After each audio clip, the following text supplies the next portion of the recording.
Today I'm going to recreate this 20-year-old traditionally hand-painted sign step by step. The client wanted to keep the design and colors true to the original, but due to the damage I went ahead and started from scratch on this one.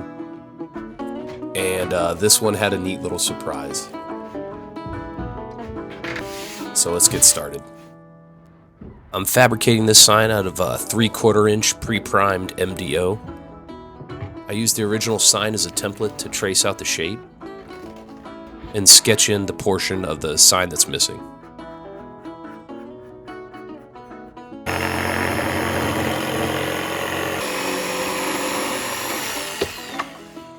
Sealing in my edges.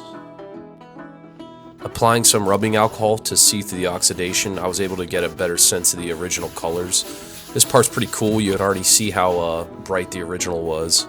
I'm rolling this sign's base color with exterior enamel house paint. To transfer the design, I projected a picture of the sign I took. This allows me to be a little bit more accurate than if I were to use a pounce pattern that I traced. Drawing in my baselines.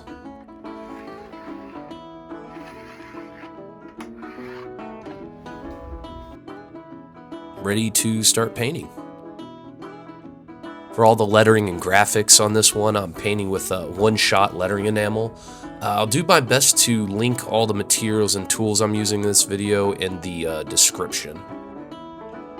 Blocking in my base colors. Whenever lettering on darker base colors, especially with these oranges and yellows, I have to double coat, sometimes triple coat, and that can be a real pain.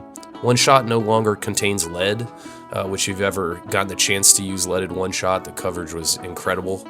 Probably where they got the name from. This alphabet I know is Cooper Black, is a really heavy Roman with these kind of cartoony rounded serifs. I see it used a ton in signs in my area especially. And I know it's an American style, so I looked into it, and it was founded by the lettering artist Oswald Bruce in the 20s, and he was out of Chicago. It's really funny. He's quoted as saying, "It's for far-sighted painters with nearsighted customers." And it says its popularity died out in the 40s and 50s, but had a resurgence in the 60s after the Beach Boys used it in their Pet Sounds album cover. Cooper is fun to letter, and it's one of my absolute favorite alphabets. Doing some dry brush fades the original painter used on the sun.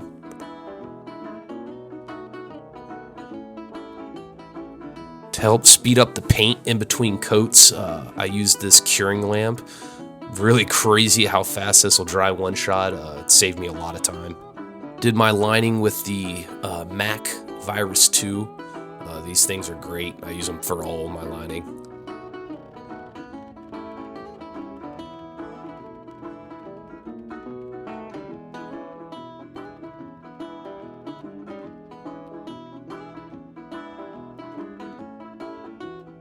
Outlining in black, as well as the offset drop shadow.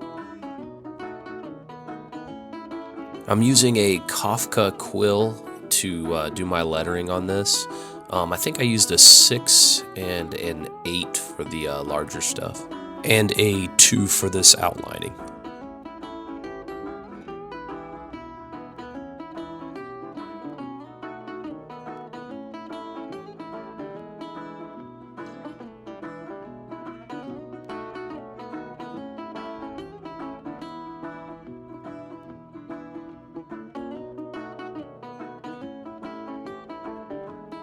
Dragging a quill for these framing lines.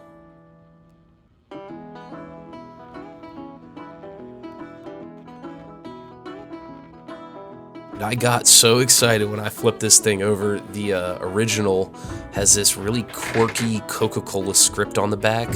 Really fun little Easter egg. Always a bonus too when you don't have to paint the same thing twice.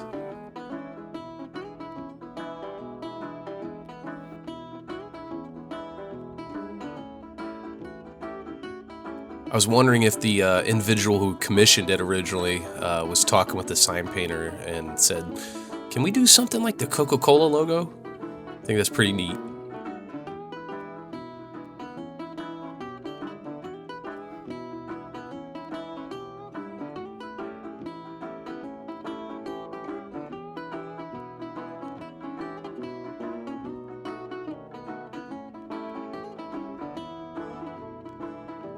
trimming in the sign with this really handsome maroon color.